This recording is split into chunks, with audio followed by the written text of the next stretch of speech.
Hello दोस्तों, क्या आपने कभी सोचा है क्यों कोई स्टूडेंट कम पढ़ाई करके भी एग्जाम में आपसे ज़्यादा मार्क्स स्कोर कर लेता है, जबकि दूसरी ओर उसी क्लास का उसी टीचर से पढ़ने वाला दूसरा स्टूडेंट काफ़ी पढ़ाई करने के बावजूद भी एग्जाम में उतने मार्क्स स्कोर नहीं कर पाता। आखिर ऐसी क्या चीज़ है जो एक एवरेज स्टूडेंट और एक टॉपर स्टूडेंट को एक दूसरे से अलग करती है? आखिर ऐसा क्या सीक्रेट है जो एक टॉपर स्टूडेंट को पता है लेकिन आपको नहीं पता? किसी भी एग्जाम में अच्छे नंबर लाने के लिए जितना ज़रूरी हार्डवर्क है उतना ही ज़रूरी स्मार्ट वर्क भी है। Without proper strategy, without planning कम समय में अच्छे नंबर स्कोर करना घास के ढेर में से सुई निकालने जितना कठिन काम है। तो आपके इसी काम को आसान बनाने के लिए मैं ये वीडियो लेकर आया हूँ। बहुत सारी रिसर्च के बाद मैंने कुछ ऐसे पॉइंट्स सेलेक्ट किए हैं जो कि आपको पता होने ही चाहिए अगर आप कम समय में चालाकी से पढ़ाई करके किसी भी एग्जाम में अच्छे नंबर स्कोर करना चाहते हो। तो जाने अनजाने में हर टॉपर स्टूडेंट इन पॉइंट्स को, इन बातों को फॉलो करता है। तो अगर आप भी चाहते हो आपकी क्लास के अगले टॉपर आप बनो, then you must have to watch this video till the end. तो दोस्तों, मेरा नाम है mister Proton, so let's begin.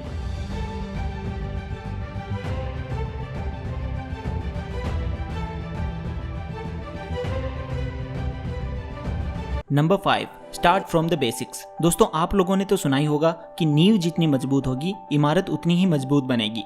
Topper student her class top करता है क्योंकि उसने पिछली क्लास टॉप की थी, पिछली क्लास में उसने मन लगाकर पढ़ाई की थी, उसके बेसिक्स क्लियर थे। भाई, जब आप 11th क्लास की ऑर्गेनिक केमिस्ट्री पढ़े बिना डायरेक्ट 12th क्लास की ऑर्गेनिक केमिस्ट्री पढ़ोगे तो आपको कुछ भी समझ नहीं आएगा।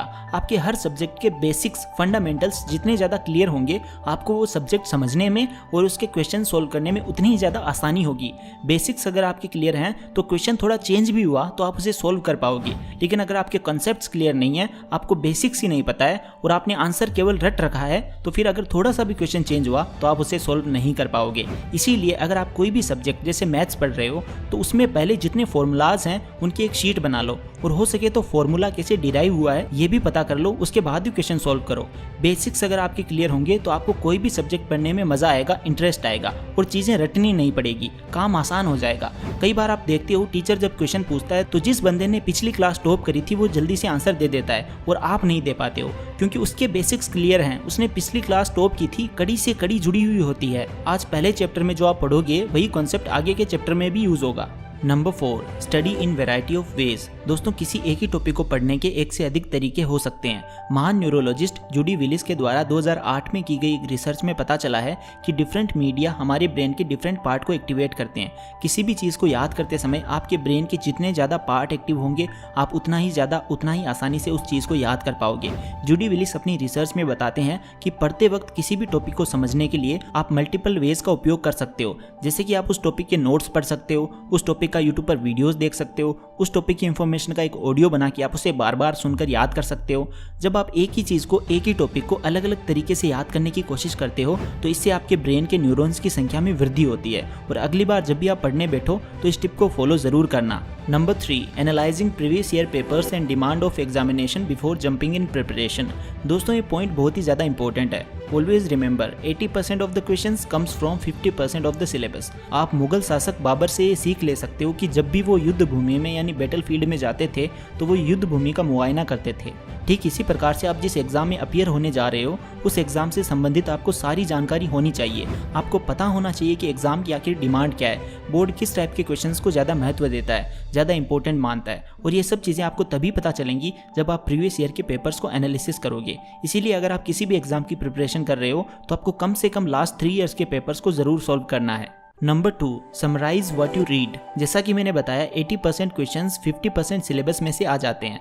इस 50% सिलेबस के जो टॉपिक्स या फिर आप जो कुछ भी पढ़ते हो आप उसे समराइज कर सकते हो, कम शब्दों में मैक्सिमम सिलेबस कवर कर सकते हो। इसके लिए आप हर चैप्टर के शॉर्ट नोट्स बना सकते हो, इससे आपको रिवीजन करने में काफ़ी ज़्यादा आसानी होगी। बहुत सारे बच्चे इसीलिए एग्जाम में पिछड़ जाते हैं क्योंकि उनका टाइम पर रिवीजन ही नहीं हो पाता है। आप किसी भी टॉपर स्टूडेंट का इंटरव्यू देख लो, हर टॉपर बोलेगा मैंने एटलीस्ट हर सब्जेक्ट का 4 to 5 टाइम्स रिवीजन किया है। Number 1, read multiple subjects each day rather than focusing on just one subject. दोस्तों, 2012 में डो रोलर के द्वारा की गई रिसर्च में पता चला है कि एक दिन में एक ही सब्जेक्ट बहुत ज़्यादा पढ़ने से बेटर है कि आप एक दिन में मल्टीपल सब्जेक्ट्स थोड़े थोड़े पढ़ लो।